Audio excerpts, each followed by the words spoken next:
Philippine News newscast for December 20 to 26, 2013. Good day to everyone. Magandang araw po sa inyong lahat and welcome to the website of Philippine News. These are our stories for the day. We'd like to start with the news about the formal request of the Philippine government for its temporary protected status, or the TPS, in the wake of Typhoon Haiyan. The Philippine government has formally requested Washington for additional immigration relief measures to allow eligible Filipinos to stay and work in the United States so they could support the country's long-term typhoon recovery efforts, the Department of Foreign Affairs announced last December 16th. Philippine Foreign Affairs Secretary Albert Del Rosario said that the request to designate the Philippines under temporary protected status, or the TPS, was officially conveyed last December 13 by Ambassador Jose Quisilla to the Department of Homeland Security through a note verbally to the State Department. The request was made in the wake of Typhoon Haiyan, which has killed more than 6,000 people to date, displaced more than 4 million, and affected more than 12 million during its violent rampage across the central Philippines last November 8.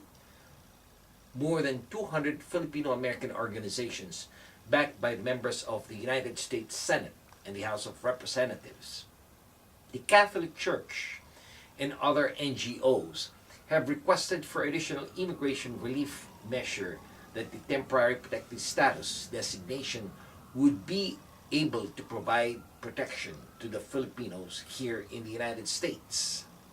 Secretary Del Rosario said that if the request is granted, the Philippines will join 4 other countries that were placed under temporary protected status after going through similar natural catastrophes.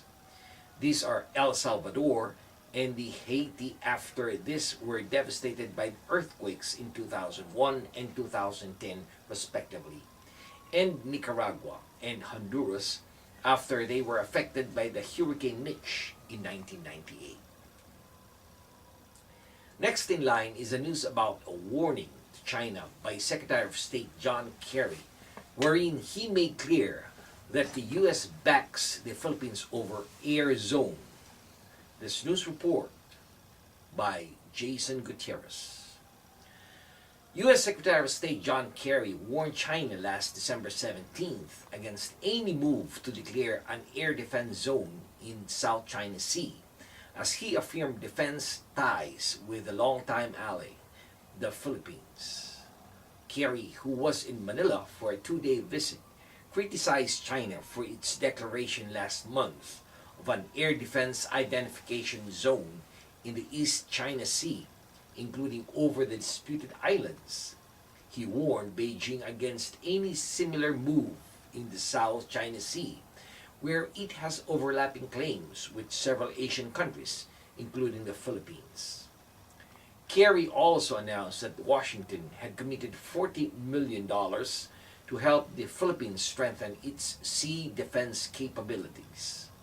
The 2 sides are also in final stages of hammering a deal allowing more U.S. troops, aircrafts, and ships to pass through the Philippines, where the last U.S. base closed in 1992.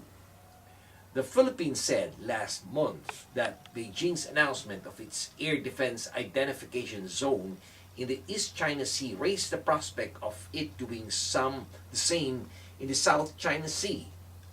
Beijing's East China Sea zone requires aircraft to provide flight plans where they traverse the area, declare their nationality, and maintain 2-way radio communication or face emergency defensive measures. The zone covers disputed Tokyo-controlled islands known as Senkakus in Japan, where ships and aircrafts from 2 countries continue already shadow each other. With regard to this, the United States does not recognize the East China Sea zone and does not accept it. Kerry stated that the U.S. is committed to working with the Philippines to address its most pressing security and challenges. This time we tackle the news about deadly highway accident that kills 22 people when a commuter bus falls on a van. 22 people were killed when a commuter bus plunged from an elevated highway onto a van in Manila last December 16. Police said, warning that the death toll could rise. 20 of those who died in the accident in the sprawling city were on board the bus, while the 2 other fatalities were in the van. A further 20 more people were injured when the bus fell 6 meters, or approximately 20 feet from the highway onto the road below.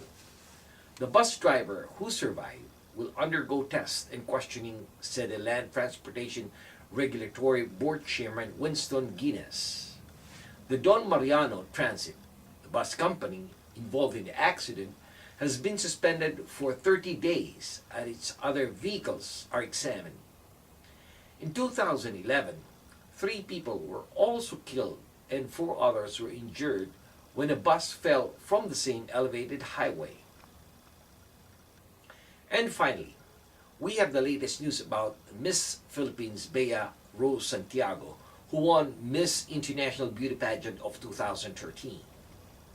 Miss Philippines Bea Rose Santiago was crowned Miss International of 2013 last December 17 at Shinagawa Prince Hotel Hall in Tokyo, Japan. This is the 5th Miss International title for the Philippines and the 3rd major crown by a Filipina this year of 2013. Following wins by Megan Young at the Miss World and Mutya Datul at Supranational, minutes before her crowning, Santiago delivered her final statement, using the opportunity to thank the world for standing with the Philippines during the onslaught of Typhoon Haiyan. Calling for unity among nations, she said that if she won the crown, she will help promote camaraderie among countries. Santiago dedicated her win to her countrymen, stating that her win is for the Philippines. Miss Netherlands was crowned first runner-up, Miss New Zealand was second runner-up. Other members of the top 5 were Miss Colombia and Miss Hungary. Over 60 candidates from all over the world competed in the pageant, held to promote people-to-people and cultural exchanges as international contributions. Since 1960, the pageant has been strengthening ties among nations throughout international exchanges and social programs geared towards world peace and mutual understanding. And this has been your weekly news and review. This news has been brought to you by the premier Filipino-American newspaper right here in the United States, the Philippine News. On behalf of the management and staff of Philippine News, this is David Rodriguez signing off and thanking everyone for watching. Maraming salamat po. Have a wonderful weekend. Mabuhay po sa inyong lahat.